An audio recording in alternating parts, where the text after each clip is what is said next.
Well, good afternoon, everyone. And we're getting together again for another Facebook Live. So I always leave just a couple of moments here to allow people to get on live. And if you're watching after the fact, I'd like to welcome you too. Thank you so much for being with us. Hey, Chris, thanks so much. Hey, Bryant. So, you know, what's fun about these Facebook Lives is every day that I do them Monday, Wednesday, and Friday. And once in a while, there's a conflict in my schedule. But we have new people coming on all the time. So thanks for, showing up and participating. So let's go ahead and get into it. Today's topic is seizing opportunities, going from I can't to how can I. And, this really came out of an experience that I had yesterday. Well, yesterday morning, and people that have seen my calendar know that it's fairly full, but ever so often you have these opportunities that just fall into your lap. At 11:42 yesterday, I had a text from someone, hey, Clint, thanks for coming on. It's getting to be that snow time up north. That at 11:42, right before I had a noon appointment to get on a Zoom virtual networking process with Experience Pros that I had committed to, I got an offer. I got this text that said, would you be available to co-host with Eric Kramer on the Experience Pros radio show?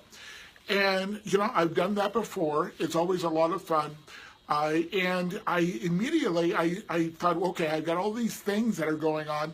How can I fit it in? And so I looked at my calendar really quick and saw that there was some wiggle room if I was very, very careful. So I texted back, made the decision, yes, I'll be there. Then I had to figure out how to get it all done. And so we have these opportunities, and I just wanted to let you know or show you what I did to walk through that yesterday. Hey, KZ, thanks for coming on. We've got West Coast, North, East Coast. So we've got the country really parametered here. So, yeah, it's not sunny here in Colorado. It's cold and dreary and a little bit rainy. So anyway, the first thing I did do, like I said, was look at my calendar. Hey, Shelley, I looked at my calendar to see if it was even possible. I knew that I had that networking event at noon. So 15 minutes later, from having said yes, actually a little bit less, I knew I had some pieces that I needed to adjust. And so when I got on the networking call on the Zoom, I wasn't presenting, I was participating, but not presenting. I let them know two things. One, I was going to be eating my lunch while on the Zoom call. And I happened to had brought my lunch that day to the office. So that was going to be taken care of. But I also let them know that I was going to be leaving a little bit early off the Zoom call because I had to get across town, about a 35-minute drive to the radio station because this was in studio for the show. And so I did. I drove across town and hey, PK. So I drove across town and I also had a 1:30 commitment where I do the Q&A sessions for my continuity group. People that are coming to my boot camp are included in this. It's always on the second and fourth Tuesdays. And so it is a big commitment and a responsibility to fulfill my promises to the folks that are engaged in that process. And so at 1:30, about 1:20, I showed up at the radio station, got all hooked up, was ready to be on the call, was on the Q&A call at 1:30. Now, I also let the folks know that we're live on the call that we were going to do a half-an-hour call that day.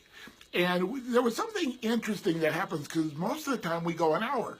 And it will kind of flow in and out. And sometimes it goes 15 minutes. Sometimes it does go an hour. But there's no sense of urgency. Something magical happened yesterday. We used the entire time. And there was no pause in the questions. It was, in my mind, one of the best and most valuable Q&A calls that we have had. And the only difference was I shortened up the ability for that connection for that call. And this is kind of a side note. When I teach about time management, there is a law called Parkinson's Law that a task will expand or contract given the time allotted to the completion of the task. Hey, Don, thanks for coming on. And so that's really what happened when I was doing that in a shortened amount of time on the Q&A call. And everybody's questions got answered, everything. It was 2 minutes to 2 o'clock. Now the show starts at 2 o'clock. We got all hooked up. We had to do some adjustments. And I did the show from 2 to 4. Now the thing is that I could have said, how could I, or in a way of looking for the reasons that it doesn't fit instead of the reasons that it did. And so I wanted to just break out a couple of things in the action steps today that I think as these opportunities come up for me, you, and those around us that we can share, how can we embrace and fit it in where it does fit? So the first thing is use a visible calendar. I was teaching this to another group yesterday on time management, and I said, how many of you are using a visible calendar? And only 1 or 2 people in the group said they were.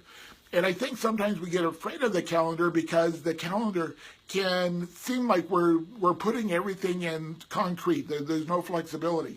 But if I did not have that visible calendar, I could not have seen very rapidly how it was going to fit in my day. And the second thing is to literally look at how can I get it instead of how can't I. I think we've been really trained in the how can't. We look out, we say, well, it's a little complicated, it's whatever. But in this ability to say, how can I, we've given our brains immediate instruction on giving us ideas on how to rearrange, how to fit in, how to adjust. And that's exactly what happened for me yesterday. And then be willing to say no if it doesn't fit.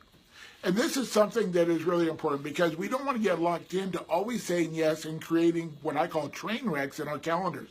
And what happens if we do that, we're not fulfilling promises and we're really not going to get the full benefit out of the opportunities that do come to us.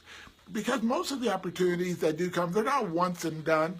They're going to be the relationships. They're going to be the opportunities that will come up again. And we actually get respect from the people that offer those opportunities if we say, I have a previous commitment. Thank you so much for that offer, that opportunity. I would love to be considered again for it when it comes up. And so, but be willing to say that. But here's the key. Make quick decisions. Don't be mulling it over. Just look at it, say yes, no, and move forward. Because in this instance, I did not have a lot of time. They did not have a lot of time to prepare, to adjust if I wasn't able to go. Now, it could have been that Eric would have done the show on his own, by himself. And he has done that. He's done a great job doing it. But again, they may have a list of people that they wanted to go down, and they just said, okay, is he, is she, is he, is she? And if I didn't make a quick decision, I was putting them at a disadvantage also. And so we're going to get this, and I just wanted to share real-life examples of a lot of the principles that we've been talking about in many of the Facebook Lives, because this is where the application of the knowledge actually gives us the results that we're wanting. So, this is really great to have everybody here. This is the one that I wanted to give you today. This is what's fun about doing the Facebook Lives as well, is I don't ever know what I'm going to be doing. Like on the Friday call, I have no idea. If you have a subject or a topic that you would like me to connect to and share on a Facebook Live, please reach out. My direct email is here in the base of the Facebook Live, so you can reach out to that. I appreciate your smiles and your checks and your loves and all of that, and your shares. You guys do a great job of that because we're building a really strong community. So with that, I'm going to say goodbye and see you. Actually, it's not just a goodbye. I'm going to say hasta la vista until we meet again on Friday at 1 o'clock Mountain Time. So have a great afternoon. We'll see you soon. Bye-bye.